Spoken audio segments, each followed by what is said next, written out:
AEW has a lot of momentum right now coming off of the very successful All Out pay-per-view last Sunday.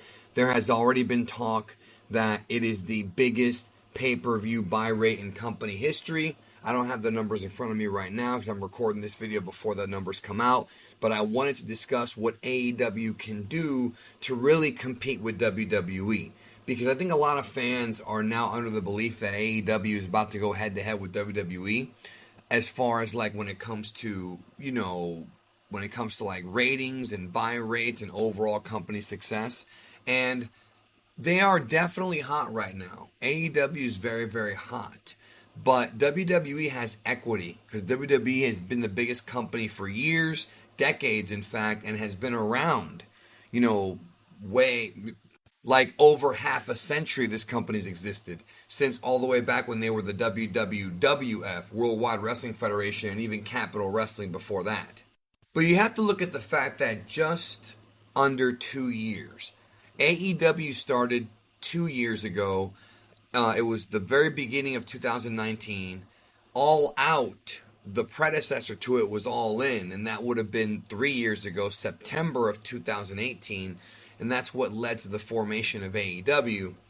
In just 2 years, they've done a really good job of getting a good audience. They do usually over 1 million every Wednesday on Dynamite, and that's pretty good for a company that is still pretty young. I mean, think about it. 2 years, TNA didn't get even close to this audience within 2 years. They were still doing the weekly pay-per-views, and they don't have as much hype behind them. They don't have the star power that AEW had, even though at one time they did have Hulk Hogan.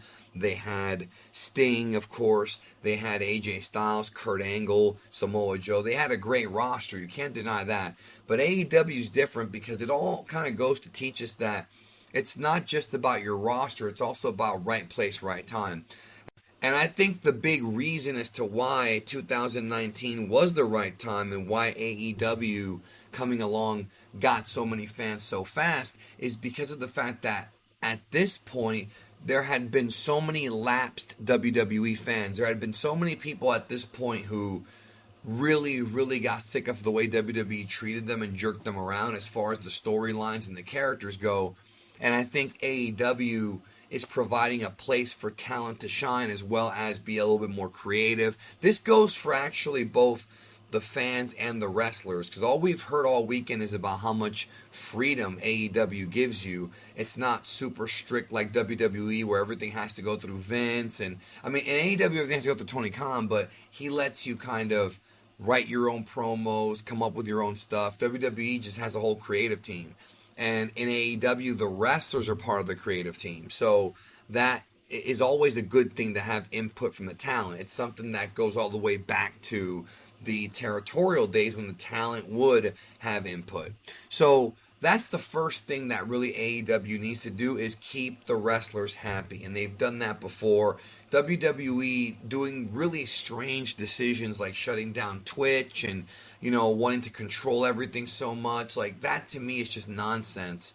AEW being able to allow their wrestlers to not only work other places with their permission, but to also work international, like the Tokyo Dome, the Arena Mexico, wherever they want to work, right?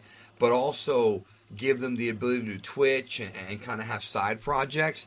To me, that's going to really encourage some of these wrestlers that are entrepreneurs. These guys want to have YouTube channels, Twitch channels, alongside being a wrestler. And because AEW does not have a crazy house show schedule, you're not really going to get that much, they're going to get more free time. So that's important. But also going back to what I said a minute ago, the other thing they have to do is they have to make sure they don't screw around with the fans. Now, what do I mean by that? What I mean by that is WWE has a habit of screwing around with the fans when it comes to booking. They do these start-stop pushes to where when somebody gets behind a wrestler, they really want to see that wrestler do well, and then they kill the guy for whatever reason, politics, whatever. Karrion Kross recently was a guy who was being built up as being a monster in NXT. He gets to Raw and does the job to Jeff Hardy. Like, that right there kills all the credibility in NXT. That's just one example. You know, you can pick guys up like Bray Wyatt, Kofi Kingston. These guys got over, and then the WWE booking just killed them. I mean, Kofi Kingston, when he won the title at WrestleMania a couple years ago, was a big deal. Ends up losing to Lesnar in 7 seconds. I mean, didn't even put up a fight. You know, what does that do if you're a Kofi Kingston fan? You know, you're like, this guy's a joke now. I mean, that's one example. Bray Wyatt is a guy who literally they allowed this man to make his own gimmick, which was The Fiend. He went to Tom Savini for help with his costume. Everything was really fresh and well done. He got over. And then WWE proceeded to just kill the guy by having a really awkward Hell in a Cell finish. And then that didn't even do it. He came back from that. But then having Goldberg defeat him because they thought that an old star would work. I mean, that's like stuff that WCW would do. Like, going back to the past, that's something that WCW would do. And AEW has to learn from that. There's nothing wrong with bringing in guys like CM Punk, Bryan Danielson, Adam Cole, because even though one could argue that, you could say that maybe Punk is past his prime, or even Bryan might be past his prime, they're still good. They're still very, very, very good. And we haven't seen Bryan wrestle. I mean, he's still awesome at WrestleMania. He had a great main event. And we've seen Punk wrestle, and Punk seems to still have it. So maybe he's not past his prime. Maybe he's like a second prime for him. I mean, look what happened to Shawn Michaels. It happens. Adam Cole's a young dude, 32 years old. He might even be in his prime yet. And he had classics with Gargano. You know what I mean? So these are guys that you can definitely build upon, but Tony Khan has to focus on the future as well and who their upcoming guys are. Jungle Boy, MJF, those are the guys of the future. You don't have to give them main event pushes now, even though MJF is a main eventer, right? He pretty much is. You don't have to give him the title now, but guys like these guys, you know, another Sammy Guevara, my boy. There's a lot of guys they could really, you know, cultivate and not screw over. And I think that they've booked MJF really well, and I think they've booked Sammy Guevara really well. I'm very happy with the way that's come out. So to me, that's all good. That's really good. But the important thing is, like, don't push somebody and then, like, just give up on them and just kill them. If you're pushing someone and you have to make adjustments to maybe it's not the right time or whatever, you can always make adjustments, like what they did with Adam Hangman Page earlier this year, where they decided to hold off on his big title win and they had him lose that multi-man match. Like, you know, that is kind of a smart way to do it because you've still got your plan. It's just you're not going to execute it just yet. They haven't given up on Hangman Adam Page. He's still going to be a top guy. He's still going to be the champion when he beats Kenny Omega at some point, but that's for down the road. And having something predictable does not mean it's bad. Everybody knew CM Punk would be on the Rampage show, and he was, and nobody complained.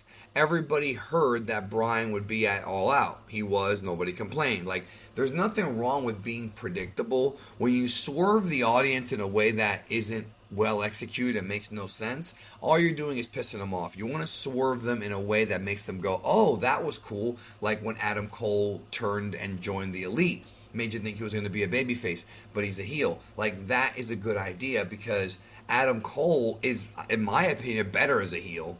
You know, even though he's over with the Adam Cole, baby, he's still better as a heel. So I think that is a good way to bring him in, and then you can kind of set up Bryan that way, which is what they did. So, you know, that is a good kind of swerve. There's swerves that can be good. There are swerves that can be really annoying. Stay away from those annoying swerves.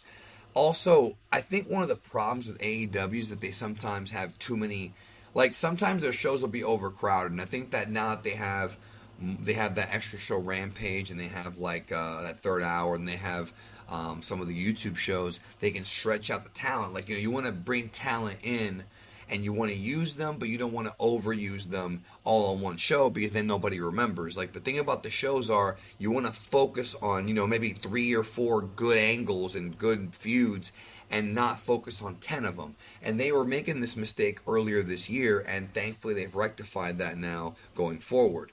Another thing AEW has done well that WWE has not is they've done well when it comes to finishes. When you book your pay-per-views, try to have as little to no. That meaning 1 or 2 once in a while is okay, but you don't want to have a lot of fuck finishes. You want to have your pay-per-views have a lot of good wrestling. You want them to have a lot of, at least one or two really, really great matches to make sure people get their money's worth. But you also don't want to have screwy finishes. Like, you can have screwy finishes if it means you're going to build up the story, but don't do screwy finishes over and over and over again to where the fans eventually just give up on the angle. And WWE, I think, has made that mistake a lot. And it's just really obnoxious that they've continued to do that, for decades now. Like, it's not even, I can't even say years, it's been decades. Like, WWE objectively, hasn't been what they were in a long time. They had a couple of good years. Like, I think 2017 was a good year for WWE. I think 2015 was pretty good. But like 2014, 2013, those had issues. 2012 was a mess. 2011 was the Punk era, and they screwed that up. Like, they've really had a lot of botched angles throughout the years. Look at what they did with Punk, with NXT, not NXT, Nexus, which came from NXT. With the Nexus, that was botched completely. Look at Kofi Kingston and Bray Wyatt. Those are recent examples.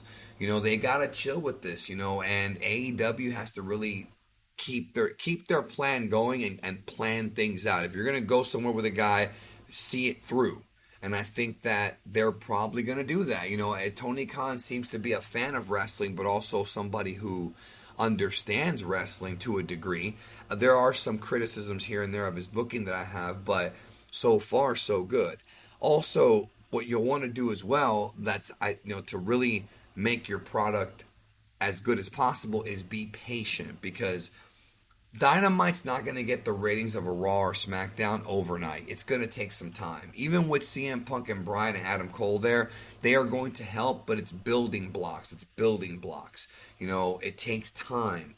Wrestling fans have to also be patient as well. It could take another 3, 4, 5, maybe even 10 years. And I'm not even trying to be funny. You're competing against WWE, who's a monster, who's been in the business much longer. Raw's been around since 1993. You're not going to beat that show. And you have to also remember that Vince is very competitive. So once they start creeping up, we might see an improvement in WWE, which is actually what I want to see, because then everybody's good if both companies are doing well.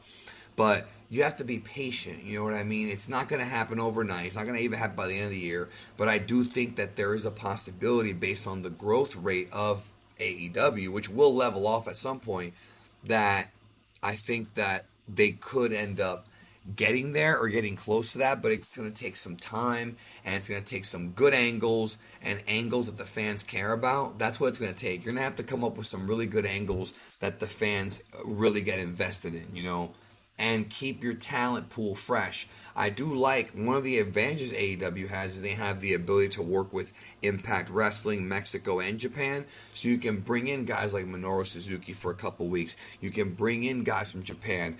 Obviously we saw Suzuki.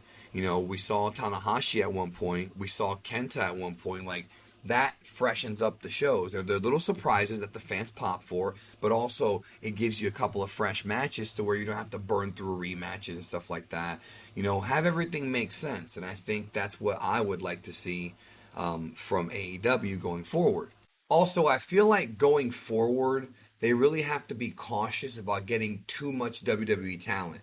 I think the guys they've signed so far, Jericho, Moxley, Malachi Black, Andrade, Bryan, Cole, and I guess Punk may count, but he wasn't in WWE for 7 years, so maybe he doesn't count. But getting all this WWE talent, like if WWE releases more guys, bringing them in, I feel they have to be careful with this. You don't want to fill your company up with former WWE talent and have the whole thing be that. You got to make sure you space it out a little bit.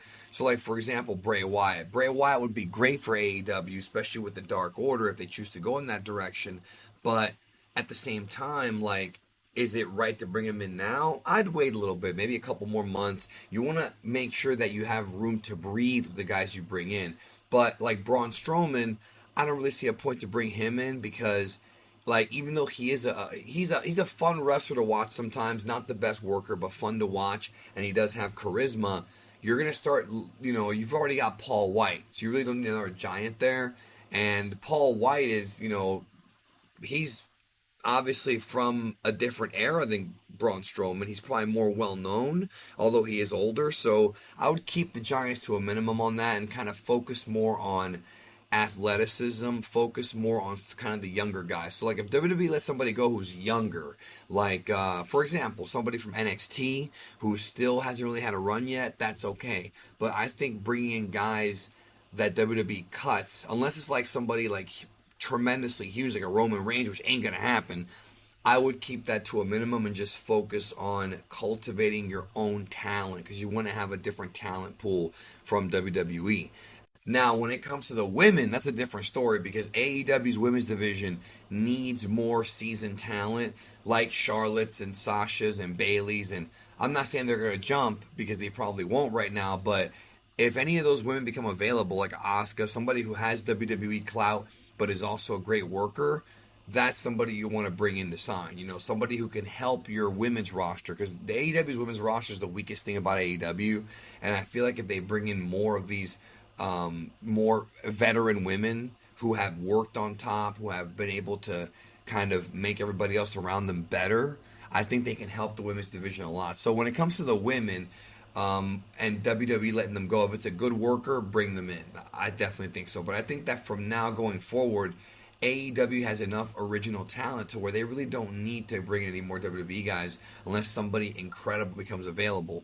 You don't want to really overdo it too much. I think Bryan and Adam Cole are just those two guys by themselves are enough to really help out the demographics and to help out the overall clout behind the product and help the whole company out. So again, patience, just do what you're doing, take your time, and I think AEW could become a serious competitor to WWE. Some say they already have, but I don't think they're there yet. But they're getting there, and they're red hot right now. Their arenas are selling out. Like they have that's important too. That selling out big arenas is also kind of a cool thing, and you definitely want to have your shows have that sort of sold out big fight feel that we all missed because of the pandemic being a thing.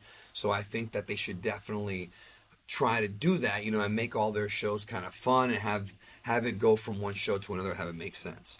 So anyways, that's it. That's my video. Thank you for watching. Hit the like if you're new and subscribe, and I'll talk to you soon.